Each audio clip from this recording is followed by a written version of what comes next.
받은 오건영 부장이고요. 오늘 이제 말씀 나눌 게 코로나 사태 이후에 우리 어떤 식으로 자산 배분을 하면 좋은지, 분산 투자 전략을 어떻게 가져가면 좋은지에 대한 말씀 좀 드릴게요. 첫 번째는 우리가 이제 거시경제라는 걸 어떻게 바라보면 좋을지에 대한 궁금증, 요거에 대한 간단한 코멘트를 드리고, 그 다음에 코로나 사태가 과연 우리 경제에, 우리의 삶 속에서 어떤 변화를 만들어냈는지 그 얘기를 하나 드리고, 그 다음에 이제 우리 분산 투자에 대해서 조금은 좀 구체적인 말씀을 좀 드려보도록 할게요.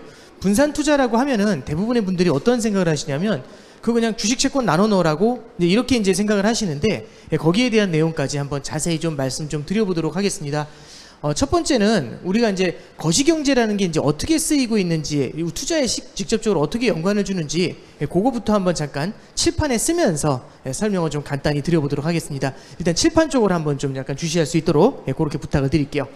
우리가 이제 요렇게 한번 볼게요. 작년도 3월입니다. 2020년도 3월로 한번 가보면 이때 당시 어떤 일이 있었냐면 코로나 사태 때문에 전 세계 금융시장이 이제 무너지기 시작을 했죠. 전 세계 금융시장이 무너지기 시작을 했는데, 그때 당시에 경기부양책으로 나온 게 방금 전에 퀴즈에도 나오더라고요. 연준의 무제한 양적 완화다라고 합니다. 양적 완화라는 얘기 어렵게 생각하지 마시고요.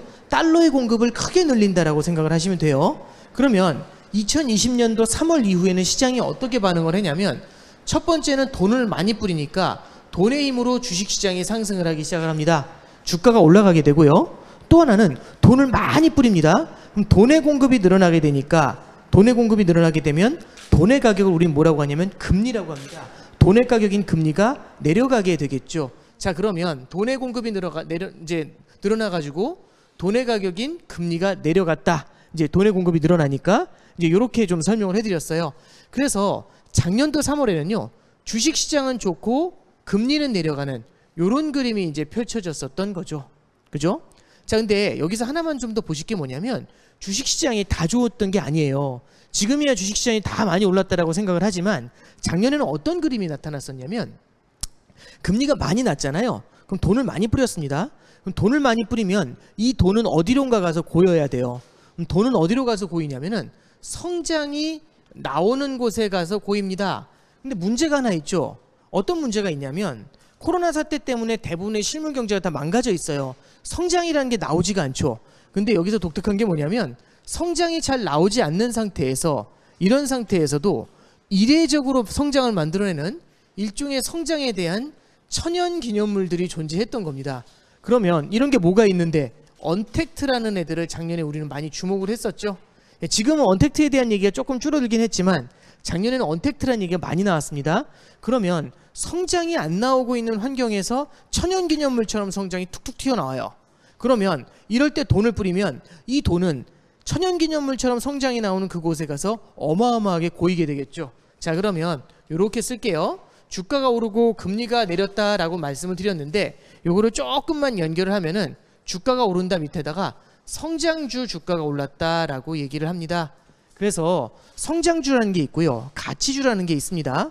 성장주라는 거는 기본적으로 성장이 잘 나오지 않는데 혼자 성장을 주도하고 달려가는 애들이죠. 그쪽으로 자금이 많이 몰렸다라고 이렇게 생각을 할 수가 있겠습니다. 그런데 이런 변화가 여기 이제 분위기가 좀 바뀌게 돼요. 어떻게 바뀌게 되냐면, 작년도 11월 초로 갑니다. 작년도 11월 초로 가면 어떤 변화가 나타나냐면, 첫 번째는 미국에서 대선이 있었죠. 바이든 행정부가 들어옵니다. 바이든 행정부가 굉장히 강력한 경기 부양책을 쓸 수 있을 것이다, 이런 얘기를 냈던 게 첫 번째예요. 두 번째, 바이든 행정부가 얘기했던 거하고 하나 또 같이 맞물렸던 게 뭐가 있냐면, 여기서 드디어 백신이라는 단어가 나오게 됩니다. 네, 기억하실지 모르겠는데 작년도 11월 초에 백신 발표가 있었어요. 백신 발표가 딱 나오게 되면서 시장에서는 뭘 읽게 되냐면, 이제는 경기가 정상화되면서 성장이 나올 것 같아, 이렇게 됩니다. 그러면 주식시장은 어떻게 되냐면 아주 뜨겁게 반응을 했을 거고요. 그런 다음에 금리는 어떻게 됐을까요? 자, 성장이 나옵니다. 성장이 나오게 되면은 더 이상 경기 부양 차원에서 돈을 뿌릴 필요가 없잖아요. 돈의 공급이 많이 늘어났었는데 이제는 더 많이 늘어나지는 않아도 될 것 같아 라는 생각이 듭니다. 그럼 돈의 공급이 많이 늘어날 것 같아서 밑바닥까지 내려갔었던 금리가 아니야, 생각보다 많이 내려가지는 않을 것 같아, 이렇게 되면 금리가 뛰어 올라가게 되겠죠. 그래서 작년도 11월 이후에는 주식시장은 올라가고 금리는 하락하는 이런 그림이 나타났었던 게 작년 11월부터 올해 4월 5월까지의 그림입니다. 여기서 하나만 더 갈게요. 앞서는 성장주에 대해서 얘기를 해드렸죠. 예전에는 작년도 3월부터 10월달까지는요, 시장에서 성장이 나오는 애가 별로 없었어요. 돈은 많이 뿌렸는데 성장이 나오는 애가 많이 없으니까 이쪽으로 가서 집중적으로 고였다, 이런 말씀 드렸어요. 그런데 이제 보니까 분위기가 전체가 다 성장할 것 같아요. 그러면 그 성장주의 희소가치라는 게, 언택트의 희소가치가 그만큼 떨어지게 되겠죠. 그럼 어떤 일이 벌어지게 될까요? 자금이 역류를 합니다. 그래서 어디로 역류를 하냐면, 굉장히 좋은데 성장이 조금 안 나올 것 같아가지고 가격이 낮게 평가됐었던 이른바 가치주 쪽으로 자금이 이동을 하게 되겠죠. 그래서 작년도 11월부터 올해 5월까지는 작년도 초에 억눌려 있었던 주식들이 탁탁 튀어 올라가고, 그런 다음에 금리도 뛰어 올라가는 이런 형태의 그림이 나왔었던 겁니다. 자, 조금만 더 갈게요. 올해 21년도 5월 이후부터 잠깐 말씀을 좀 드리면 어떤 분위기가 형성이 되냐면, 이 분위기가 또 바뀌기 시작을 해요. 5월 정도 되니까요, 이런 얘기가 나옵니다. 생각보다 성장이 강하지 않을 것 같아요 라는 얘기가 나옵니다. 백신이 보급되고 있음에도 불구하고 저도 오늘 이 행사가 이렇게 온라인으로 진행되는 게 첫 번째 좀 당황스러웠어요. 그 두 번째는 뭐냐면, 이 행사가 이렇게 된 게 당황스러운 것도 있지만 실제로는 이제 백신 보급이 되면서 이제 코로나는 거의 끝물 아닌가라는 생각을 했었거든요. 그런데 이제 지금 그 4차 또 이런 일이 벌어지고 있는 거죠. 그러니까 어쩌면 이제 지금은 이제 그 전문가분들도 하시는 말씀이, 어쩌면 코로나라는 게 완전히 사라진다라는 건 어렵고, 어쩌면 이제 우리의 생활 속에서 우리가 적응해 가야 되는 새로운 환경이 된 거 아닌가, 이제 그런 말씀을 해주시더라고요. 저도 최근에 이제 분위기 보면서 1,500, 1,000명, 1,600명의 이제 확진자가 나오는 걸 보면서 어쩌면 가능성 있는 얘기가 아닌가, 이제 그런 생각도 좀 같이 해봅니다.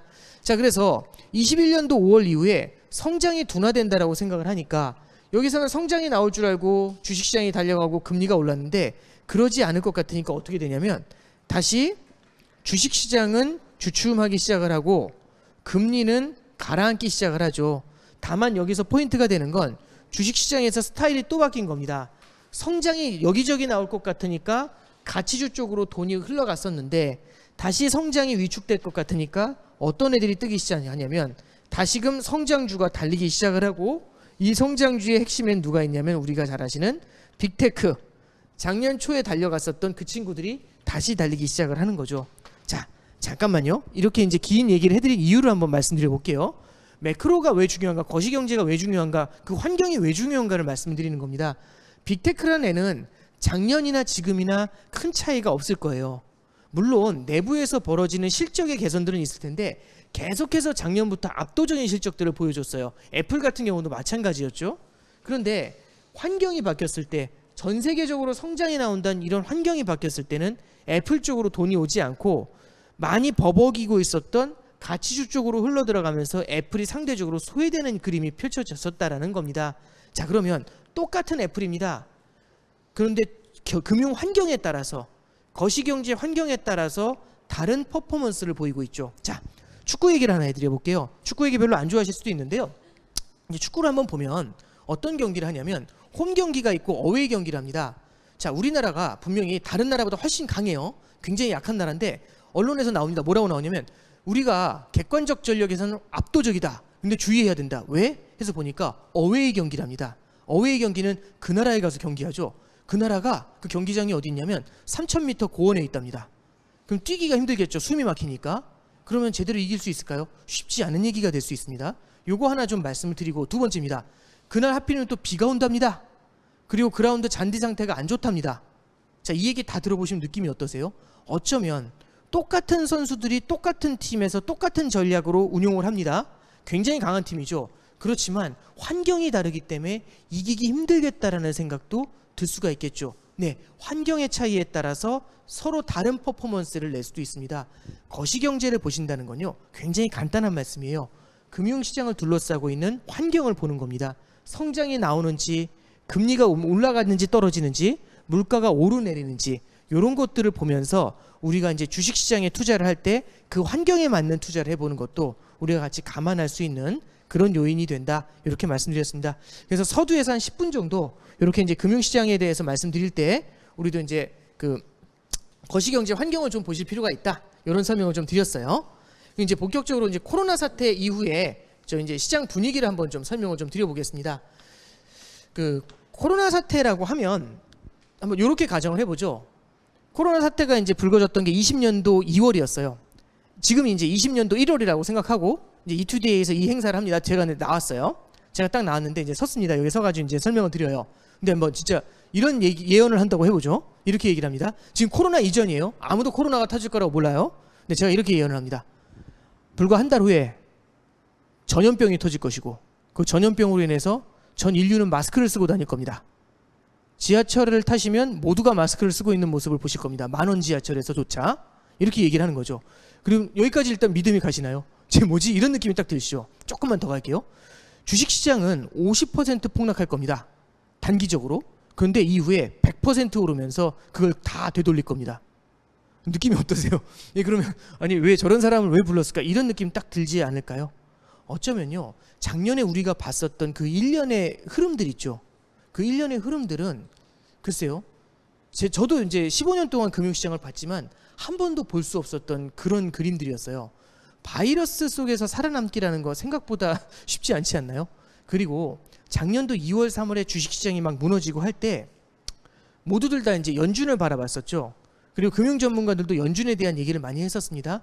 근데 시장에서 그렇게 마구 시장이 무너지고 있을 때는요, 비관론이 굉장히 강해져요. 그 비관론자들이 했었던 얘기 중에 대표적인 단어가 이런 얘기가 있습니다. 뭐라고 했냐면요, 과연 미국 연방준비제도가, 미국 페드가 바이러스를 치료할 수 있냐, 이제 이런 얘기까지 나왔죠. 느낌이 어떠세요? 중앙은행이 바이러스를 치료할 수 있나요? 없을 것 같은데, 그죠? 거기에 의사는 없을 거잖아요. 뭘로 바이러스를 치료할 수 있을까요? 근데 우리는 이런 얘기를 합니다. 백신이 나오기 전까지 주식시장 다 돌렸잖아요. 그럼 연준이 한 무언가 역할이 있을 거거든요. 중앙은행들이 했던.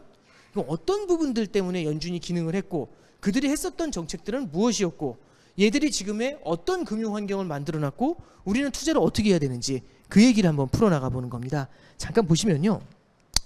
금융시장을 바라볼 때 두 가지가 있습니다. 저도 이제 참 그닥 좋아하는 단어는 아닌데요. 이런 단어가 있어요. 블랙스완이라는 단어가 있습니다. 블랙스완은 검은 백조라는 단어고요. 그 다음에 그레이 라이노라는 단어가 있습니다. 그레이 라이노는 회색 코뿔소라는 단어죠. 이 두 가지 단어에 한번 잠깐 집중을 해보시면 블랙스완이라는 건 이런 거예요. 보통 백조라고 하면 백조 딱 이미지가 어떠세요? 하얀 백조가 떠오르죠. 그래서 백조의 호수 이런 식으로 해서 하얀 백조만을 떠올리는데 갑자기 백조가 까만 백조가 나오는 겁니다. 오스트레일리아 어디 군도에 가니까 까만 백조가 있는 거죠. 이걸 뭐라고 하냐면 이런 검은 백조의 등장을 뭐라고 얘기를 하는 거냐면 아무도 예상하지 못했었던 이벤트가 터진다라는 게 블랙스완의 핵심이 됩니다. 이 블랙스완이라는 단어가 이제 언제 나오냐면 미국에 서프라임 모기지 사태가 있었죠. 금융위기 때 서프라임 모기지 사태가 있었는데요. 이 서프라임 모기지 사태 때 이런 얘기를 했었어요. 한번 저기 들어보세요. 직관적으로. 자, 제가 은행 창구에 앉아 있는 은행 직원입니다. 10명한테 한 명한테 대출을 해줬어요. 한 명한테 대출을 해줬는데 이 한 명이 한 달 이내에 연체할 확률이 있을까요? 없을까요? 있겠죠. 연체할 수도 있죠. 자, 그런데 이렇게 얘기합니다. 한 명이 아니라 제가 10,000명한테 대출을 해줬어요. 주택담보대출을 10,000명한테. 10,000명이 동시에 연체를 할 확률 있을까요? 없을까요? 10,000명이 동시에 연체. 없겠죠. 설마. 그렇죠. 이 중에 1,000명이 할지는 몰라도 10,000명이 동시에 연체. 가능성 별로 없을 것 같은데요. 그래서 실제 신용평가 회사에서도 이제 분석을 해봤는데 통계적으로 보니까 이거 벼락 맞을 확률이 6분의 1밖에 안 된답니다. 그러니까 너무 낮은 확률이란 얘기죠. 이런 일은 벌어지지 않아라고 얘기하는 거죠. 실제로 이런 상품이 만들어집니다. 채권인데요. 주택담보대출을 10,000명이 동시에 연체를 해야 손실이 나는 채권이에요. 그리고 무디스가 여기에 트리플 A를 줍니다. 이게 그 유명한 서프라임 모기지 채권이에요. 안 망할 것 같죠. 그래서 트리플 A를 받은 거죠. 그래서 누구도 예상하지 못했어요. 벼락 맞을 확률보다 훨씬 낮다고 하니까. 근데 벼락 맞을 확률이 현실화됐죠. 그래서 애들이 하고 무너집니다. 10,000명이 동시에 연체를 했고요. 주택시장이 무너지면서 이 채권이 망가지죠. 이 채권이 망가지니까 어떻게 되죠? 이거하고 연계되어 있던 금융기관들이 동시에 흔들리죠. 그걸 우리는 뭐라고 기억을 하냐면 금융위기라고 기억을 합니다. 이게 08년도의 스토리예요. 그러면 금융위기가 왜 일어난지가 중요한 게 아니라 우리는 뭘 말씀드리냐면 누구도 예상하지 못했었던 일이 벌어졌어요 라고 하는 게 바로 여기 위에 써놓은 블랙스완이라는 단어고요. 블랙스완 밑에 그럼 우리가 누구도 예상하지 못했던 코로나라는 질병에 대해서 적어보도록 할게요. 이게 블랙스완입니다. 그러면 여기에 대해서는 우리가 이렇게 얘기하죠. 그러면 중앙은행이 과연 코로나 바이러스를 치료할 수 있어? 라고 질문하는 거죠. 없죠. 네, 여기서 단어 냅니다. 없습니다. 그런데 왜 우리는 중앙은행에 기대를 할까? 얘 때문이죠. 그레이 라이노라는 애가 있습니다. 그레이 라이노는 뭐냐면 쉽게 이렇게 비유를 해드릴게요. 자, 여기가 아프리카입니다. 아프리카 이제 사파리에 같이 이제 차를 타고 딱 왔어요. 지프에서 잠깐 내려가지고 자 이제 내려서 한번 주변을 둘러보세요 하길래 지프에서 내려가지고 초원 멋있네요 하면서 쭉 둘러봐요. 저 멀리 기린 보이고 사자 보이고 해요. 아주 멀리. 근데 아주 멀리 있으니까 불안하진 않아요. 사자가 저기 있어도. 근데 이렇게 보니까 갑자기 깜짝 놀랐죠. 뭐냐면 바로 요 앞에 커다란 코뿔소 하나가 앉아 있는 거죠. 깜짝 놀란 거죠.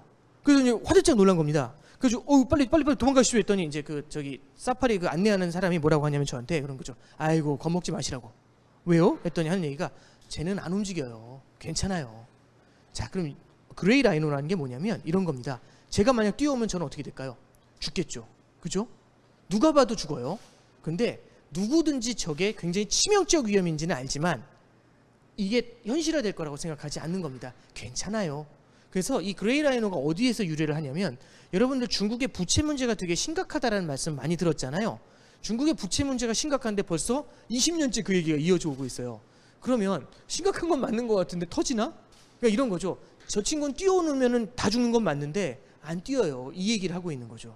그래서 그레이 라이노라는 거는 부채의 문제, 그 수면 아래 가라앉아 있는 부채의 문제, 일어날 가능성이 별로 높지 않은 부채의 문제를 얘기하는 겁니다. 자, 그런데 문제가 하나 생겼죠. 뭐죠? 블랙스완이란 코로나라는 블랙스완이 날아오면서 그레이 라이노를 깨운 겁니다. 그러면서 막 뛰어다니는 거죠. 행사장에서 다 때려 부수는 겁니다. 그럼 어떻게 될까요? 빨리 뛰어나가야죠. 그래서 투자자들이 전부 다 도망가기 시작했던 게 그게 지난 3, 4월의 얘기입니다. 지난해 3, 4월의 얘기죠. 자, 그러면 그레이 라이노라고 쓰고 뭐라고 얘기를 하냐면 얘를 뎃이라고 쓸게요. 예, 부채라고 얘기를 합니다. 자, 이렇게 말씀드립니다. 코로나 사태가 딱 터졌습니다. 그러면 경제활동이 멈추게 되죠. 경제활동이 멈추더라도 저는요 산속에 들어가서 고사리만 캐먹으면 살아남을 수 있어요. 그죠? 근데 문제가 있습니다. 빚쟁이가 오면 죽어요. 빚이 있으면 고사리를 캐먹을 수는 없잖아요. 그럼 어떻게 해야 될까요? 가장 중요한 거는 코로나 사태가 중요한 게 아닙니다. 코로나 사태 때문에 경제활동이 멈추게 되니까 이자를 줄 수가 없고 이자를 줄 수가 없으니까 경제 주체가 파산을 하고 파산을 하니까 이쪽에 대출을 해줬던 은행이 망가지게 되고 은행이 망가지게 되니까 다른 쪽에다 대출을 해주지 못하게 되고 대출을 받지를 못하니까 투자가 일어나지 않으면서 전 세계적으로 성장이 짓눌려져 버리는 그런 그림이 펼쳐졌던 거예요. 그럼 다시 코로나도 문제지만 코로나보다 더 문제가 뭐냐면은 부채가 어마어마했던 상태에서 코로나가 터진 게 가장 큰 문제였다라고 생각을 하시면 됩니다. 자, 이렇게 말씀드려 볼게요. 만약에 부채가 하나도 없는 상황. 자, 이렇게 한번 질문 드려봅니다. 잽을 맞으면 권투 선수가 넘어질까요? 잽을 맞으면? 모르죠. 왜? 1라운드 경기 시작하자마자 아주 건강한 상태입니다. 잽이 날아와요. 딱 맞았어요. 또 뛸 수 있죠. 근데 지금 13라운드입니다. 서 있기도 힘들어요. 앞이 안 보여요. 근데 잽을 맞으면 어떻게 되죠? 앞으로 누울 수 있어요. 그러니까 똑같은 코로나의 충격이지만 부채가 얼마나 많은지에 따라서 받는 충격의 강도가 훨씬 더 달라질 수 있죠. 우리가 요걸 볼 필요가 있습니다. 자, 그러면 이렇게 말씀드려 볼게요. 코로나 사태는 치유할 수 있는가? 중앙은행이 치료할 수가 없죠. 근데 뭘 치료할 수 있을까요? 예, 부채의 문제는 치료를 할 수가 있습니다. 여기에 대해서는 미국 중앙은행인 페드가 굉장히 많은 역할을 할 수 있었다 이 얘기입니다. 왜? 부채 때문에 파산하는 걸 갖다가 막아주기 위해서 거대한 유동성을 공급을 해줄 수가 있었죠. 자, 그러면 어떤 식으로 유동성을 공급해줬는지 잠깐 말씀드릴게요. 이렇게 공급을 해줬답니다. 첫 번째는 부채의 문제가 생기게 되면은 제일 처음에는 은행이 부실해질 수 있고요. 그 다음에 약한 애들이죠. 약한 회사들, 이제 재무 구조가 안 좋은 회사들이 있겠죠. 이런 쪽들이 무너져 내릴 수 있을 겁니다. 그 다음에 이머징 국가들 같은 경우는 힘들 수 있죠. 신흥 국가들 같은 경우는 어떠냐면 신흥 국가들은 자체적으로 돈이 별로 없어요. 그럼 어떻게 돈을 조달하냐면 보통 다른 나라에서 돈을 빌리죠. 다른 나라에서 빌리면 대부분 다 미국에서 빌렸을 거잖아요. 뭘로 빌렸을까요? 달러로 빌렸겠죠. 달러로 꽤 많은 돈을 빌려왔었단 말이에요. 자, 그런데 갑자기 미국에서 은행들이 자기들이 힘들어집니다. 그럼 현금이 필요하죠. 그럼 이머징에 전화하죠. 돈 갚으시라고. 돈을 갚아야 됩니다. 그럼 이머징에서 가뜩이나 자기들도 힘든데 돈이 빠져나가죠. 그럼 이머징은 그냥 으악 하면서 달러 부족으로 죽는 겁니다. 그래서 찾아오는 게 뭐냐면 외환 위기죠. 그 외환 위기를 메워주기 위해서 달러를 빌려주는 거 우리는 IMF 구제금융이라고 얘기를 하는 겁니다. 이게 우리나라 97년도의 상황하고도 비슷했던 거죠. 자, 그러면 이렇게 세 가지 케이스가 벌어집니다. 그럼 이거 해결하려면 어떻게 해야 될까요? 각각의 경제 주체들한테 돈을 찔러 넣어주면 돼요. 첫 번째 찔러주는 게 뭐냐면 은행한테 현금을 넣어준 게 아까 퀴즈에도 나왔던 그 유명한 양적 완화입니다. 그죠? 자, 두 번째입니다.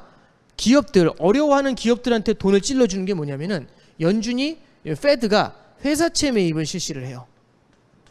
그 다음에 이머징 국가들한테 돈을 찔러준 게 통화 스왑이라고 합니다.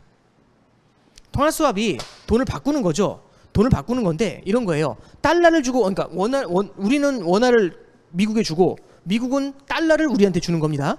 교환하니까 스왑인데 사실은 교환한다라는 개념보다는 원화를 담보로 달러를 찍어준 거죠. 원화를 담보로 맡기고 달러를 빌린 거죠.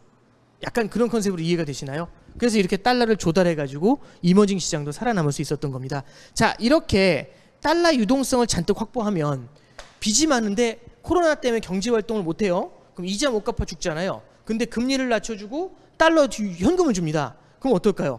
한숨 쉬겠죠. 오, 살 수가 있겠죠. 이렇게 해가지고 이제 우리가 경제활동을 할 수 있다 이런 얘기가 나오니까 주식시장이 50% 떨어지다가 후 하고 반등하는, 그래서 이런 그림이 나타나고 있는 거죠. 이게 코로나 사태 이후에 현재까지의 그림입니다. 근데 자, 여기서부터 잠깐 슬라이드를 한번 좀 보도록 할게요. PPT 잠깐만 좀 보여주십시오. 네. PPT를 보시면 자, 하나씩 좀 보여드려 볼게요. 제가 방금 전에 설명해 드린 거 지금 보시는 것처럼 무제한 양적 완화, 회사채 매입, 통화 수합 이런 게 나와 있어요. 바이러스는 치료하지 못해도 부채 문제는 해결했다라는 얘기를 해드렸죠. 넘어갑니다. 근데 이번에 썼었던 전략은요, 훨씬 더 많은 돈을 풀어줬어요. 그래서 좌측에 있는 것만 잠깐 볼게요. 연준의 대차대조표라는 거 보이시죠? 연준의 대차대조표 어렵게 생각하지 마시고요. 이게 양적 완화를 얼마나 많이 했나 이 얘기입니다. 양적 완화를 하게 되면 돈을 뿌린다고 했죠. 돈을 뿌리면 땅에 쌓일 거예요. 그러면 저기 파란색 차트를 보시면 땅에 쌓이는 게 보이죠. 금융위기 이후에 땅에 설설설설설설설 쌓여 올라가는 게 보여요. 저게 금융위기 이후에 세 차례 양적 완화하면서 쌓인 게 있는데 요번에 코로나 사태 맞아서 제가 빨간색 박스 쳐놓은 거 보이세요? 확 올라가죠. 기존에 했었던 거 다 합친 거보다. 예, 그만큼 돈을 뿌린 겁니다. 그래서 저만큼 쌓여 있는 거예요. 그렇게 이해하시면 됩니다. 양적 완화 겁나게 많이 했구나 이렇게 이해하시면 돼요. 그 다음에 옆에 보시면 미 연방정부의 총부채라고 나오죠. 그럼 정부가 빚을 내서 뭐 했을까요? 경기 부양에 썼겠죠. 확 뛰어 올라가는 모습을 보실 수 있습니다. 정부나 중앙은행이나 엄청나게 땡겨준 겁니다. 자, 다음 페이지 보시겠습니다. 자, 그러면 코로나 사태 이후에 회복이 나타나죠. 맨 뒤에 보시면은 빨간색 차트의 맨 뒤에 보시면은 맨 뒤에 보면 크게 떨어졌다가 뒤로 쫙 끌어올리는 모습 보이세요? 그런데 이렇게 끌어올리는 모습이 지난 금융위기 이후 10몇 년 동안 수차례 반복됐습니다. 주가가 떨어질만 하면 끌어올리고 떨어질만 하면 끌어올리고 떨어질만 하면 끌어올리고 떨어질만 하면 끌어올리고. 그럼 뭘로 끌어올리는데? 자금을 공급해서 양적 완화 같은 자금 공급을 통해 가지고 주저앉는 주식시장을 반대로 방향을 바꿔버려 왔던 겁니다. 자, 그러면 주식시장이 떨어질 때마다 들어와 가지고 이렇게 밑바닥을 딱 받쳐주죠. 풋옵션이라는 게 있습니다. 어렵게 생각하지 마시고요. 풋옵션이라는 건 주가가 떨어질 때 이익이 나는 겁니다. 그래서 뭐라고 하냐면 주가가 떨어질 때 이걸 받아주기 위해 들어간다고 해서 연준이 페드가 풋옵션을 사준다 해서 페드 풋이라는 말을 쓰고 있는 거죠. 그래서 그 그래프의 타이틀이 금융위기 이후 이어진 페드 풋이라고 나와 있습니다. 그런데 이 페드 풋이 방금 전에 말씀드렸던 것처럼 블랙스완하고 그레이 라이노가 한꺼번에 달려온 상황에서도 시장을 반대로 틀어 올려버려요. 반대로 틀어 올려버려요. 그러면 시장 참여자들은 어떤 생각이 들까요?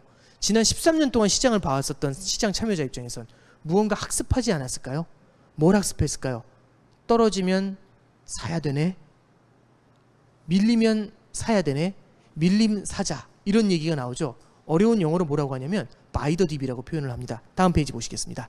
자, 보시면 이제 코로나 사태 이후에 나타났었던 어떤 투자 문화의 변화입니다. 첫 번째 BTD라고 나오죠. Buy the dip의 약자입니다. Buy the dip은 뭐냐면 흔들릴 때마다 밀리면 사자, 학습 효과를 통해서 배운 거죠. 자, 하나만 더 말씀드릴게요. 자, TINA라는 단어가 있습니다. There is no alternative의 약자인데요. 답이 없다 이 얘기입니다. 왜죠? 돈을 엄청나게 뿌려요. 그랬더니 금리가 바닥까지 내려갑니다. 금리가 바닥까지 내려가면 작년에 이제 미국 10년물 국채 금리가 0.5까지 내려가거든요. 와, 그리고 지금 정기예금 금리가 1%죠. 제가 2003년에 은행에 들어왔습니다. 2003년에 은행에 딱 입행했을 때 그때 정기예금 금리가 얼마였냐면 연 5%였어요. 근데 선배들이 뭐라고 했냐면 저금리라고 했거든요. 와, 금리가 너무 낮다고. 환상적으로 낮다고. 불과 2, 3년 전만 해도 8%, 9% 했었다고 이 얘기 했거든요. 그래서 5%를 조금 속된 말로 미친 저금리라고 했어요. 자, 지금 5% 들이대면 어떤 단어가 나올까요? 뭐라고 하죠? 5%는 느낌이 어떠세요? 이건 고금리라는 단어로는 표현이 안 되죠. 맞나요? 여러분들 느낌에 3%면 어때요? 3%. 고금리인가요? 아마 제 생각엔 제가 입행했을 때 3%였으면 진짜 미쳤다고 했을 거예요. 자, 그러면 딱 20년의 터울을 두고요. 우리는 금리를 바라보는 금리 정의의 단어가 고금리라는 그 단어의 뜻이 완전히 바뀐 거예요. 그죠? 자, 무슨 얘기냐면 옛날에는 금리가 높았지만 이제 너무나 낮은 금리를 우리가 받아들여야 됩니다. 그럼 이렇게 예금을 통해 가지고 자산을 모을 수 있을까요? 답이 안 나오죠. 그럼 어떻게 해야 되죠? 예금에서 벗어나서 무언가 리스크 테이킹을 해야 되죠. 그래서 뭐라고 하냐면 답이 없습니다라고 합니다. 그래서 주식이나 부동산 같은 자산으로 이동을 해야 된다는 얘기를 하는 거죠. 자, 세 번째입니다. FOMO라는 단어가 있습니다. Fear of Missing Out인데요. 나만 잊혀지면 안 돼요. 이 얘기입니다. 뭐냐면 이런 거죠. 옛날에는 주식을 통해서 돈을 벌었다는 얘기를 듣습니다. 그럼 이제 어떤 생각이 드냐면 아이고 펀드 매니저들 그 사람들은 주식 잘하는 사람들이니까 그들만의 리그고 그 사람들이 알아서 돈 벌겠지. 이렇게 생각하고 끝나요. 근데 갑자기 이런 얘기가 나옵니다. 아니야 지금은 달라. 뭐가? 제 옆에 있는 친구가 돈을 번 거예요. 저 옆집 돈 벌었어요. 밑에 집 돈 벌었어요. 위에 집 돈 벌었어요. 제가 봤을 때는 저하고 큰 차이가 안 나 보여요. 오히려 제가 좀 더 똑똑한 줄 알았는데 그게 아닌 거죠. 그분들은 돈을 버는데 저는 안 벌었어요. 그래서 물어봤죠. 어떻게 돈을 버셨습니까? 다 주식을 해서 버셨대요. 그럼 저도 어떻게 해야 되죠? 할 만한 거잖아요. 들어가야죠. 그래서 FOMO라는 현상이 나타납니다. 마지막으로 K-리커버리인데 실물 경기가 좋지 않은데도 이렇게 풀어놓은 유동성의 힘으로 주가가 올라가는 현상들을 말합니다. 지금처럼 말씀드린 것처럼 이렇게 네 가지 현상이 주르륵 등장하고 있는 걸 보실 수 있죠. 이게 지금의 금융시장에서 나타나는 현상입니다. 자, 그러면 잠깐만 칠판을 볼게요. 칠판 쪽으로 잠깐만 좀 이동해 주시죠. 그러면 여기서 이제 제일 많이 받는 질문은 이런 겁니다.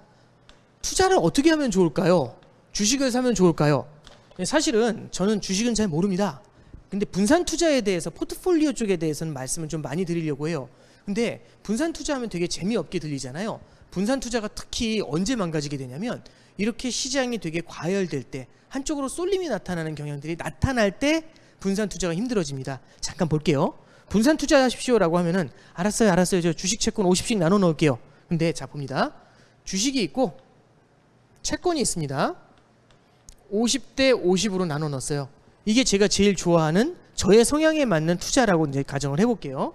자, 그런데 문제가 생깁니다. 뭐냐면 1년이 딱 지났어요. 그랬더니 주식시장이 엄청 올라서 주가가 더블이 됐습니다. 그죠? 근데 문제는 뭐죠? 돈을 풀어서 주가가 올랐잖아요. 채권 금리는 51이에요. 그죠? 자, 그럼 1년이 지났습니다. 이게 1년 후 원 이어 레이터. 그죠? 근데 1년이 지난 상태에서 이렇게 되면은 우리는 뭘 해야 되냐면 리밸런싱이라는 걸 해야 되죠. 다시 밸런스를 맞춰줘야죠. 50대 50으로. 어떻게 맞춰줄까요? 얘를 합치면 151이니까 75대 75 정도로 밸런스를 맞춰주면 되죠. 맞나요? 그러면 다시 밸런스를 맞추는 과정에서 좀 많이 사놨었던 주식을 많이 오른 주식의 비중을 줄이고 오르지 않은 채권의 비중을 늘리게 되는 자연스럽게 분산 투자의 효과를 가져가게 되는 겁니다. 자, 이게 정석이에요. 여기까지는 다들 아시죠? 아니, 그건 당연하지. 머리로는 알아요. 근데 마음의 감성이 그걸 안 따라갑니다. 왠지 아세요? 요걸 한번 잠깐만 쳐보죠. 1년이 지났습니다. 1년 지났는데 현실은 이렇습니다. 현실이 딱 1년 지났더니 100을 보는 거죠. 오, 너무 이쁘죠? 어마어마하죠? 얘는 어떨까죠? 이건 뭐야? 이런 느낌이죠. 대체 뭐지? 이런 느낌이죠. 내가 1년 전에 이걸 다 했으면 난 200인데 뭐지? 이런 느낌이 딱 들지 않을까요? 그럼 어떨까요? 꼴보기 싫겠죠. 꼴보기 싫으면 어떻게 해야 되죠? 빼야죠. 그래서 어떻게 움직이냐면 이렇게 안 가고요. 이렇게 갑니다. 151대 0이 됩니다. 후하게 쳐드리면 150대 1이 되겠죠. 우슬이 여기 끼우면 됩니다. 이런 그림이 나타나요. 자, 근데 문제는 뭐냐면 그럼 한쪽으로 포트가 쏠리게 되죠. 포트가 쏠리게 되면 뭐에 취약하냐면 시장의 조정 같은 데 취약하게 됩니다. 조정이 언제 올지는 알 수 없지만 조정이 찾아왔을 때 내 포트폴리오가 굉장히 취약해지는 거죠. 포트폴리오가 위험자산 쪽으로 쏠려가 있는 겁니다. 자, 그래서 잠깐만 좀 보도록 할게요. 그러면 위험이 과연 남아 있을까요? 뭐 제가 지금 이제 뭐 위험에 대해서 하나하나 다 설명을 해드리기에는 시간이 굉장히 짧은 것 같고요. 잠깐만 슬라이드를 보면서 말씀드려 볼게요. 자, 슬라이드를 갑니다. 자, 이제 슬라이드를 보시면 요 페이지가 있어요. 자, 여전히 남아있는 불안 이렇게 말씀드리고 있는데 어떤 것들이 있냐면 방금 전에 퀴즈에도 나왔었어요. 테이퍼링이죠. 돈의 힘으로 올랐는데 돈의 공급을 줄여나가는 게 테이퍼링이라고 말씀드렸습니다. 수도꼭지를 잠근다라는 표현을 쓰셨는데 그러면 돈이 많이 나올 줄 알고 올라갔었던 자산이 주춤해질 수가 있죠. 이런 건 첫 번째 시장에서 굉장히 우려하는 부분입니다. 두 번째입니다. 아까 재정 정책을 많이 써가지고 경기 부양을 많이 해서 정부가 빚더미에 앉았다는 말씀드렸죠. 그러면 이왕 빚더미에 앉았으니까 화끈하게 더 앉아? 이거 이럴까요? 아니면 이제 경기가 좀 살아날 것 같으니까 좀 세금을 좀 걷어가지고 이 부채를 좀 줄일까? 어느 쪽을 선택할까요? 후자에 대한 논의가 조금씩 일어나기 시작을 하게 돼요. 그래서 지금 미국에서도 어떤 얘기가 나오냐면은 빅테크 기업들한테 증세를 해야 된다 이런 얘기들이 조금씩 나오고 있죠. 그 다음에 시차를 두면서 조금씩 이제 부유세라고 해서 부유층에 대한 소득세 과세를 좀 늘려야 된다 이런 얘기들이 이제 이슈화가 될 겁니다. 그래서 증세의 부작용이라는 얘기도 우리가 한번 고민해 볼 필요가 있고요. 세 번째는 제 생각에는 하반기에 가장 크게 이슈가 될 것 같아요. 지금도 이미 기사에도 계속 나오고 있지만 인플레이션에 대한 두려움도 우리가 생각을 해볼 필요가 있습니다. 인플레이션이라는 게 만약 물가가 오르게 되잖아요. 그럼 두 가지 경로로 시장을 흔들어 놔요. 첫 번째는 중앙은행을 자극을 하게 되죠. 중앙은행이 무언가 돈을 뿌리고 있는데 더 뿌리면 큰일 날 것 같은데 이런 생각이 들게 되고 인플레이션을 잡기 위해서 금리를 인상하는 그런 쪽으로 몰아넣을 수 있고요.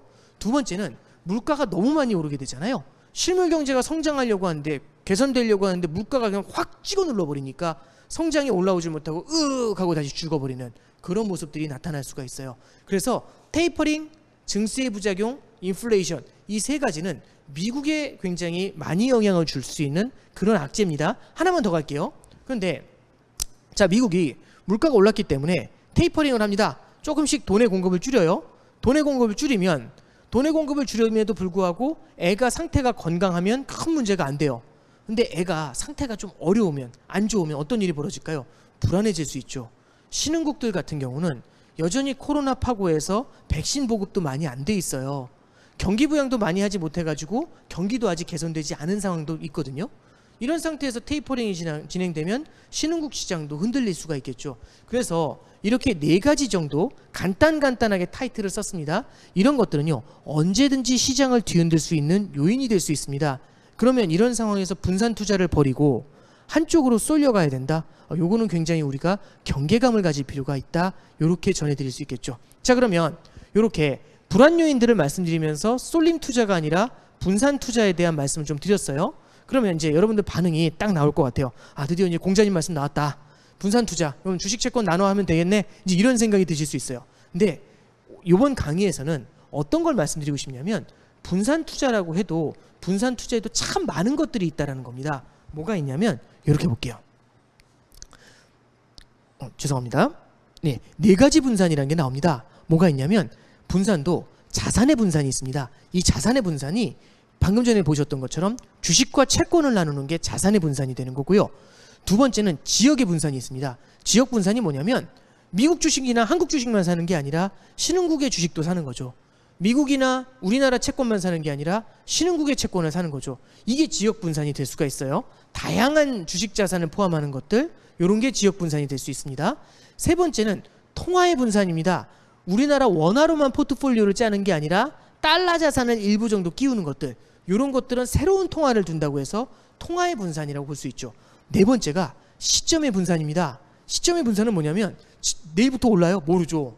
언제 오를지 언제 급락할지 모르잖아요. 그래서 살 때도 나누어서 사는 거죠. 시점의 분산이죠. 그래서 분산을 해도요 이렇게 네 가지 네 가지 분산, 자산, 지역, 통화, 시점 분산, 이렇게 여러 가지 분산의 방법들을 우리가 고려해 볼 수가 있습니다. 시간 관계상 이걸 전부 다 다뤄드리진 못하고 두 가지 정도만 간단하게 말씀드릴게요. 자산 분산하고 통화 분산입니다. 자, 보시면 이렇게 생각하시면 될 것 같아요. 자산 분산이라고 하면 방금 전에 나왔었던 얘기가 그대로 이어집니다. 아, 그래서 주식 채권, 위험자산, 안전자산 나눠 투자하면 되겠네, 이제 이 생각이 딱 들어요. 근데 그게 아닐 수가 있어요. 그것만으로는 분산 투자가 부족할 수 있어요. 언제 그런지를 한번 봅니다. 자, 이제 그래프가 딱 나와 있는데, 그래프는 2017년도 18년도에 터키의 금리하고 주가지수 추이입니다. 자, 여기서 하나 말씀드릴게요. 금리가 뛰면은요 채권이 망가집니다. 자, 다시 왜 그러냐면 채권이라는 거는 고정금리 채권이죠. 지금 예금을 가입하는 거예요. 3년짜리 정기예금을 가입합니다. 제가 3%짜리 3년짜리 정기예금을 금리 5%로 가입을 했어요. 와, 높은 금리에 잘 가입했네. 근데 다음날 금리가 10%가 돼요. 그럼 어떻죠? 저는 3년 동안 우울하죠. 3년 동안 저주받는 거예요. 그래서 금리가 뛰잖아요. 그러면은 길게 가입한 채권 있죠. 걔는 금리를 따라 올려주질 않기 때문에 그 기간 동안 저주를 받습니다.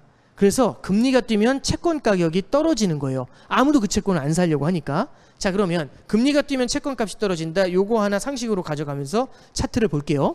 자, 2010 제가 이제 그 점선으로 이제 박스를 쳐놓은 게 있어요. 거길 보시면 빨간색 선이 터키의 주가 지수입니다. 터키의 비스트 지수라는 게 있어요. 그놈이고, 그 다음에 파란색 선이 터키의 3년 국채 금리입니다. 다시 금리가 뛰면 채권 값이 떨어진다고 말씀드렸죠. 자, 보시면 17년도에서 18년도 사이에 제가 검은색 박스를 하나 쳐놨죠. 점선으로 박스. 그 박스를 보시면 어때요? 주가 빨간색, 주가 빠지죠. 쭉 빠지죠. 맞나요? 터키 이때 분위기 안 좋았어요. 쭉 빠지죠. 근데 어떤 일이 벌어지죠? 금리가 팍 튀죠. 그럼 어떻죠? 주가 빠지고 채권 빠졌죠. 으익이죠. 주식 채권 분산 투자하신 분들은 주식도 빠지고 채권도 빠지는 분산 투자 효과를 누리지 못하는 문제가 생기죠. 자, 왜 그랬냐면 그냥 간단하게 말씀드릴게요. 이때가 미국이 금리를 올릴 때였습니다. 미국이 금리를 올리니까 전 세계에서 가장 약한 고리였던 게 터키예요. 터키에서 돈이 역류하기 시작하죠. 그럼 터키에서 돈이 빠질 때 어떻게 빠지냐면, 터키에 제가 투자한 외국인입니다. 터키에 주식 팔고 터키에 채권 팔아요. 주가 빠지고 채권 가격 떨어지겠죠. 그래서 터키 주식 채권을 팔고 리라화를 받아가지고 리라화를 팔고 달러를 사서 튀어나와요. 이해되시나요? 이렇게 자본 유출이 일어나요. 이렇게 국가적인 리스크, 국가적인 자본 유출에 대한 리스크가 생겼을 때는요, 주가도 빠지면서 금리도 뜁니다. 이런 일이 벌어져요. 주식과 채권이 동시에 빠집니다. 자, 이건 이렇게 여쭤볼게요. 주식 채권 분산 투자로 충분한가요? 자, 여기에 대해서 바로 반론 나옵니다. 뭐라고 하실 거냐면, 왜 하필 어디서 터키 같은 데를 끌고 와가지고 보여주냐, 이런 질문 하실 수 있어요. 우리나라 국내 투자하는데도 바빠 죽겠는데 왜 터키까지 끌어와? 이렇게 생각하실 수 있거든요. 자, 다음 페이지 봅니다. 우리나라는 터키하고는 상황이 좀 달라요. 우리나라 같은 경우는 우리나라 국채가 귀하신범 대접을 받고 있어요. 자, 한번 볼게요. 이렇게 생각해 봅니다. 우리나라는요, 첫 번째는 구조적인 무역 흑자국입니다. 구조적 무역 흑자국이란 얘기는 웬만하면 흑자라는 나라예요. 웬만하면 달러벌이가 되죠. 달러가 고정적으로 계속 들어와요. 꽤 많은 돈이. 그럼 달러벌이가 고정적으로 일어납니다. 자, 첫 번째. 두 번째는 뭐냐면, 우리나라 재정 적자가, 우리는 뭐 많다, 불안하다 이렇게 얘기를 하지만 다른 국가에 비해서 상대적으로 재정 적자가 심하진 않아요. 그러니까 상대적으로 국가의 빚이 크지는 않다, 이렇게 보시면 돼요. 자, 세 번째입니다. 우리나라 외환 보유고, 우리나라가 달러를 보유한 비율이 어느 정도 되냐면 전 세계 9위 정도 됩니다. 4천억 달러가 넘는 달러를 갖고 있어요. 그러면 요거 다시 해석해 볼게요. 웬만하면 달러 벌죠. 맞나요? 빚도 다른 데에 비해서 많지 않죠. 맞나요? 달러를 전 세계 9위만큼 갖고 있어요. 그러니까 저축도 많이 해놨죠. 자, 그러면 이분은 망할 확률이 있을까요? 없을까요? 별로 안 망할 것 같죠. 자, 저희도 질문이 달라요. 주식 투자자는 성장을 보죠. 이 기업이, 이 나라가 성장할지 안 성장할지를 봐요. 주식 투자는. 왜냐하면 성장에 참여를 해야 주가가 올라야 배당을 받잖아요. 맞죠? 기업이 더 많은 돈을 벌어야. 채권 투자자는 뭘 볼까요? 성장하든 말든 관심 없어요. 안 망하고 내 이자 주면 되잖아요. 그죠? 자, 그러면 제가 말씀드렸던 웬만하면 돈 벌고 무역 흑자, 부채가 그렇게 많지 않고, 그죠? 외환 보유고 쌓아놨으면, 이러면 파산할 가능성이 높지 않죠. 그러면 글로벌 채권 투자자들이 우리나라 채권을 사서 들어와요. 그래서 시장이 불안해지잖아요. 시장이 불안해지면 터키라든지 남아공 같은 이머징 국가들 있죠. 거기선 주식 채권 다 팔고 튀어나가거든요. 주식 채권 다 팔고 그렇게 받은 그 나라 통화를 팔고 튀어나가니까 그 나라 통화 가치가 막 무너져 내리기 시작을 해요. 주가도 빠지고 채권 가격도 빠지고. 근데 우리나라 같은 경우는 웬만하면 우리나라 국채는 귀하신 몸 대접을 받아요. 시장이 불안해지잖아요. 그럼 안전자산 취급을 받습니다. 그럼 시장이 불안해진다. 그럼 우리나라 주식 팔고 나가요, 외국인이. 근데 우리나라 채권을 사서 들어와요. 이런 일이 벌어져요. 다른 나라하고 좀 달라요. 그럼 어떤 일이 벌어질까요? 한쪽에서는 주식을 팔고 나가는데 한쪽에서는 채권을 사서 들어오잖아요. 주식을 팔고 나가면서 원화 가치가 떨어지겠지만 외국인들이 우리나라 채권을 사려면 달러를 팔고 원화를 사서 우리나라 채권을 사야겠죠. 맞죠? 그러면 주식은 깨지지만 채권 가격은 오르고 채권 금리는 내리고, 그죠? 그리고 우리나라 원화는 한쪽에선 팔고 한쪽에선 사니까 그렇게 많이 무너지거나 하지 않고 안정적인 흐름을 보이게 되겠죠. 이게 우리나라가 터키라든지 다른 이머징 국가하고 한 단계 다른 이유 중에 하나입니다. 자, 그러면 여기 차트를 한번 잠깐 볼게요. 차트를 보시면 아까 전에 터키의 케이스에서 보셨던 그 케이스를 보시면요, 코스피 지수가 파란 선이에요. 파란 선에 코스피 지수가 하락을 하는데 한국 10년 국채 금리가 같이 내려옵니다. 아까 전에는 주가가 빠지는데 금리가 뛰었었죠. 근데 여기서는 금리가 같이 내려옵니다. 그래서요, 우리나라 같은 경우는 조금 다르다라는 걸 이 차트를 통해 알 수 있어요. 맞아요. 그래서 그럼 우리는 주식 채권 분산 투자하면 되겠네. 꼭 그렇지만 않아요. 왜 그러냐면 위기도 그냥 일반적인 위기가 있고요, 굉장히 심각한 위기가 있습니다.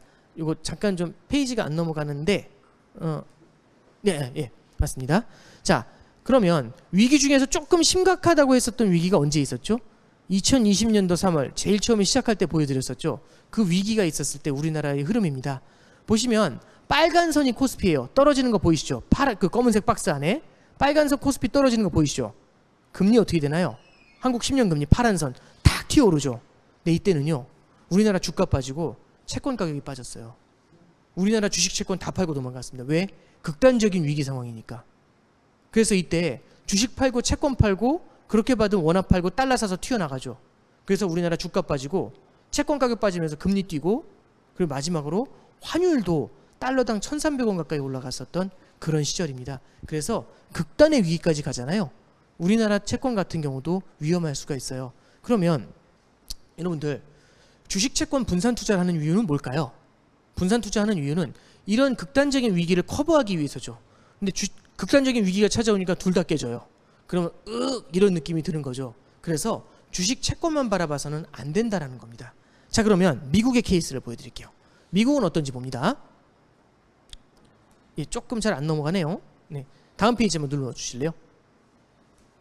네, 자, 미국 같은 경우는요, 당연히 우리나라보다도 신용도가 더 높겠죠. 그래서 미국 같은 경우는 주가가 빠져서, 경기가 안 좋아서 주가가 빠지잖아요. 어김없이 금리가 내려갑니다. 어김없이 금리가 내려가요. 그래서 그럼 미국은 주식 채권 분산 투자해도 되겠네, 이런 생각이 들 수 있어요. 그런데요, 또 꼭 그런 것만은 아닙니다. 언제가 있냐면 이 차트 하나 보시죠. 다음 페이지입니다. 다음 페이지 좀 넘겨주세요.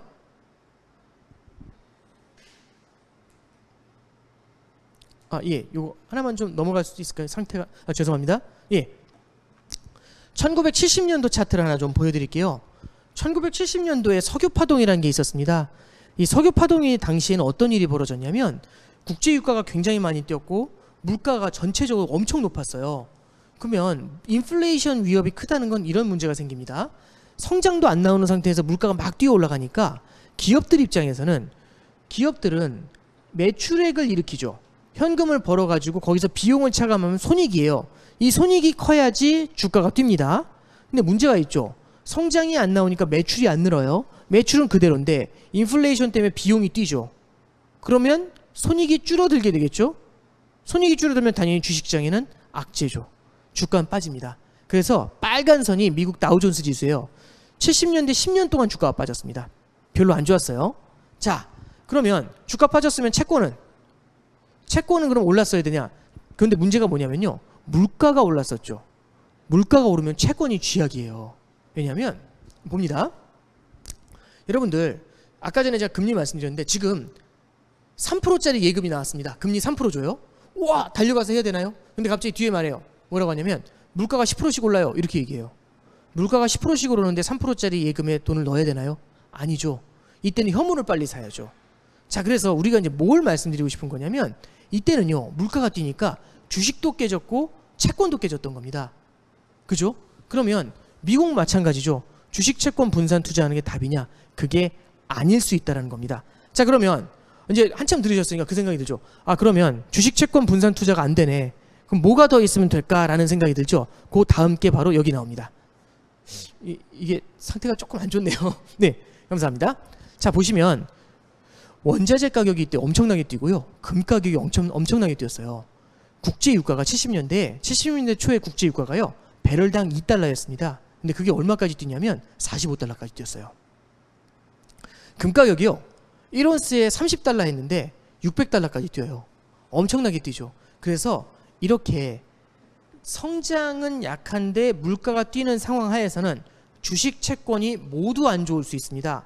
주식 채권이 모두 안 좋을 수 있어요. 이럴 때는 어떤 애들을 가져가게 되냐면 원유라든지 금도 분산 투자의 케이스로 우리가 고려를 해볼 수가 있겠죠. 자, 그러면 금의 케이스를 좀 말씀드려 볼게요. 다음 페이지 좀 부탁드리겠습니다. 예, 보시면 그러면 이제 이런 생각이 드실 것 같아요. 그러면 그냥 주식 채권하고 금만 있으면 되겠네. 금이 안전자산까지 다 커버를 하니까. 근데 금이 안전자산이 아니에요. 우리가 생각하는 것처럼 금이 안전자산으로 기능하는 게 아닙니다. 80년대 초반을 보시면 이게 금 차트인데 금 가격이 70년대 엄청 올랐죠. 80년대 초반 보시면 주가도 안 좋았는데 금 가격이 어마무시하게 떨어지는 걸 볼 수 있어요. 수직으로 쫙 내려가가지고 한참 동안 못 올라오죠.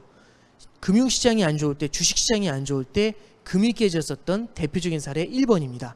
다음 페이지입니다. 다음 페이지 보시죠. 다음 페이지를 보시면요.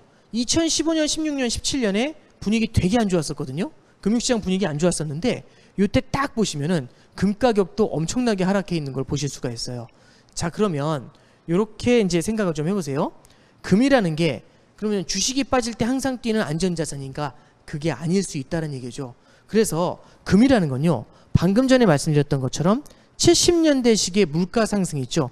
이런 걸 대비하기 위해서 자산의 일부로 끼워 넣기엔 좋습니다. 그래서 주식 채권만으로 부족할 때 금을 하나 더 끼워 넣는 거, 요거는 괜찮은 아이디어예요. 그런데 안전자산으로 금을 생각하기엔 조금 부족한 면이 있습니다. 다음 페이지 보시죠. 네, 다음 페이지를 보시면 하나만 더 넘어가겠습니다. 네, 그러면 안전자산으로서 우리는 뭘 생각할 수 있는가? 앞으로 하나만 좀 부탁드리겠습니다. 앞 페이지로 하나 더 넘어갔네요. 안전자산으로서 우리는 뭘 생각할 수 있는가? 달러를 좀 고민해 볼 수가 있을 것 같아요. 달러라는 건요. 이렇게 생각을 좀 해볼게요. 달러는 대표적인 안전자산 중에 하나입니다. 왜 그런 거 하니 전 세계 금융거래의 80%가 달러로 이루어집니다. 그러면 돈을 다 뭘로 빌려준다는 얘기죠? 달러로 돈을 빌려줘요. 그러면 문제가 있죠. 달러로 돈을 빌린 쪽에서는요. 계속 이 나중에 갚을 때 달러로 갚아야 된단 말이에요. 근데 평소엔 괜찮습니다. 계속 대출이 연장 아무 말 없이 계속 연장이 돼요. 아무 문제가 없습니다. 근데 시절이 하수상해집니다. 분위기가 확 돌아가요. 안 좋아져요. 그럼 어떤 일이 벌어질까요? 그러면 미국에서 전화 오겠죠. 달러 대출 갚으라고. 그죠? 그러면 경기도 안 좋은 상태에서 달러 대출을 갚아야 되는 상황이잖아요. 그럼 어떻게 갚을 수 있을까요? 공장이나 설비나 자산을 팔고 그렇게 받은 원화를 팔고 달러를 사서 달러 대출을 상환해야 될 겁니다. 동의하시나요? 그러면 달러 대출을 상환해야 되는데 달러를 살려니까 이제 외환시장으로 달려갔죠. 문제는 뭐냐면 사람들이 쫙 줄을 서 있는 거죠. 저만 간 게 아니라 모두가 달러를 살려고 뛰어갔었던 겁니다. 그래서 너도 나도 달러 난리가 나는 거죠. 달러 살려고 난리가 납니다. 그럼 어떤 일이 벌어질까요? 위기가 찾아왔을 때 달러 가치가 탁 튀어 올라가는 겁니다. 자, 보시는 차트를 한번 잠깐 보시죠. 보시면 파란색 선이 코스피예요. 빨간색 선이 달러 원 환율입니다. 보시면 두 개가 마치 대깔꼬만이라고 저기 중학교 때 그 미술 시간에 보셨던 거 기억나세요? 가운데다 선 하나 긋고 접으면 접힐 것 같은 느낌이죠. 네, 그래서 요즘은 이제 많은 분들이 아시더라고요. 주가가 올라갈 때 달러는 빠지고 주가가 떨어질 때 달러는 튀더라. 이런 얘기들을 해주세요. 그래서 달러라는 건 궁극의 안전자산으로서 하나 같이 갖고 가는 거, 요게 좀 필요한 아이디어가 아니겠는가? 그렇게 이제 설명을 좀 드려봅니다. 자, 그러면 이렇게 한번 정리를 좀 해볼게요. 저는 4가지 분산에 대해서 좀 말씀을 드렸어요. 그래서 요 칠판 잠깐만 좀 쓰도록 하겠습니다.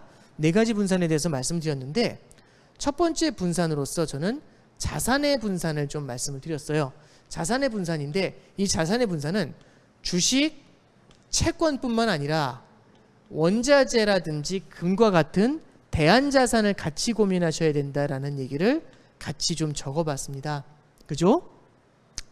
두 번째는 지역 분산이라는 말씀을 드렸는데, 지역 분산은 주식 중에서도 단순히 DM이 이제 디벨롭드 마켓이죠. 그러니까 선진국이죠. 선진국뿐만 아니라 신흥국에도 투자를 하는 게 좋을 것 같고, 성장주뿐만 아니라 가치주에도 같이 투자를 해보시면 좋을 것 같다라는 얘기를 적은 겁니다. 그러면 작년도 3월에는 이쪽에서 먹었을 거고요. 그 다음에 올해 초에는 가치주에서 성과를 좀 내줬었겠죠. 주식 내에서도 분산 투자의 효과라는 게 존재하는 겁니다. 자, 세 번째 저는 뭐라고 말씀드렸냐면 통화 분산에 대해서 말씀드렸는데, 통화 분산은 여기에다 플러스 뭘 끼운다는 얘기죠? 달러를 끼워 보시면 어떠냐라는 말씀을 드리고 있는 거고요. 그 다음에 마지막 네 번째로 뭐냐면, 이런 애들은 이 세 가지를 모두 합친 건 뭐냐면 지금 현재 투자의 지금 현재 성과에 귀결이 돼요. 근데 시장 상황이라는 건 계속 바뀔 수 있죠. 그래서 얘를 적립식으로 시점을 나눠서 투자하는 방법, 이게 시점 분산이 되는 겁니다. 그래서 자, 오늘 말씀드린 거 한번 처음부터 정리를 좀 해볼게요. 저는 거시경제를 보는 게 중요하다라는 말씀을 좀 드렸습니다. 거시경제는 금융시장을 둘러싸고 있는 환경이라는 말씀을 드렸어요. 똑같은 기업이라고 할지라도 어떤 환경에 처해 있느냐에 따라서 다른 퍼포먼스를 낼 수 있기에 그 환경을 고려하는 게 굉장히 중요하다라고 첫 번째 말씀드렸습니다. 자, 그리고 이제 두 번째 파트에 말씀드렸던 건 뭐냐면 코로나 사태가 무엇을 불러왔는가라는 말씀드렸어요. 그래서 블랙스완하고 그레이 라이노라는 말씀을 드렸었죠. 연준이 어떤 정책을 썼는지를 말씀드렸고, 이런 것들이 어떤 현상을 만들었죠? 밀리면 사자, buy the dip이라는 현상, there is no alternative라는 현상, 그 다음에 FOMO라는 현상하고 K 리커버리라는 현상을 만들어냈다라고 말씀드렸죠. 자, 이런 현상 때문에 시장에서는요, 분산 투자 말고는 쏠림 투자에 대한 선호도가 점점 높아지기 시작을 해요. 쏠림 투자에 대한 경계감들을 말씀드리기 위해서 아직 시장에 남아있는 여러 가지 리스크들을 제시를 해드렸었죠. 그 리스크에는 테이퍼링도 있었고 인플레이션도 있었고 증세에 대한 얘기도 있었습니다. 자, 이런 리스크 때문에 우리는 분산 투자에 대한 원칙을 지켜야 된다라고 말씀드렸는데요. 분산 투자도 다 그냥 똑같은 주식 채권 분산 투자가 아니라 조금은 다채롭게 생각을 해보자라는 말씀드렸어요. 그래서 어떤 말씀드렸냐면 자산 분산, 지역 분산, 통화 분산, 이 세 가지를 가져가는 걸 시점을 나눠서 들어가는 시점 분산까지, 이렇게 이제 여러 가지 이제 분산의 방법을 한번 좀 같이 그 아이디어를 좀 고민해서 말씀을 드려봤습니다. 네, 제가 강의로 준비한 건 여기까지입니다. 감사합니다. 네, 오건영 멘토님 코로나 이후 이어진 자본시장 쭉 훑어주셨고요. 마지막에 요점 정리까지 잘 해주셔서 정말 유익한 시간이었습니다. 감사합니다. 네, 네, 감사합니다. 저희가 이 강연 전에 사전 질문을 받았고요. 그리고 또 온라인 채팅 화면으로 실시간으로 질문을 받고 있는데요. 일단 사전 질문을 좀 드려보도록 하겠습니다. 삼성 디스플레이 재직 중이신 김용진 님이 주신 질문인데요. 미국하고 중국 그리고 이머징 국가들이 서로 공존할 수 있는 경제 전략 어떤 게 있을까, 이런 걸 좀 여쭤보셨어요. 네, 뭐 이제 굉장히 제가 뭐 짧게 답변해드리기는 좀 어려운 질문이고요. 이제 굉장히 거시적인 질문이긴 한데 이렇게 말씀을 드릴게요. 지금 전 세계적으로 저성장이 나타나는 가장 큰 이유는 전 세계적으로 수요가 부족하기 때문입니다. 수요라는 건 소비거든요. 그러면 소비를 누가 해주는지가 굉장히 중요한 포인트가 돼요. 그럼 누가 소비를 해주느냐? 지금 현재는 전 세계에서 미국이 소비를 해주고 다른 국가들은 그 미국의 소비에 수출을 하는 그런 기능들을 수행을 하고 있어요.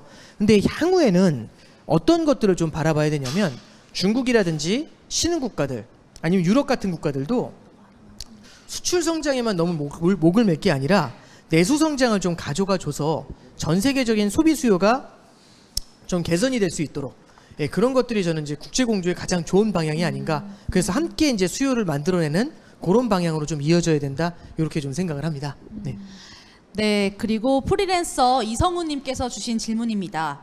한국과 미국 금리 상관성에 대해서 질문을 주셨는데요.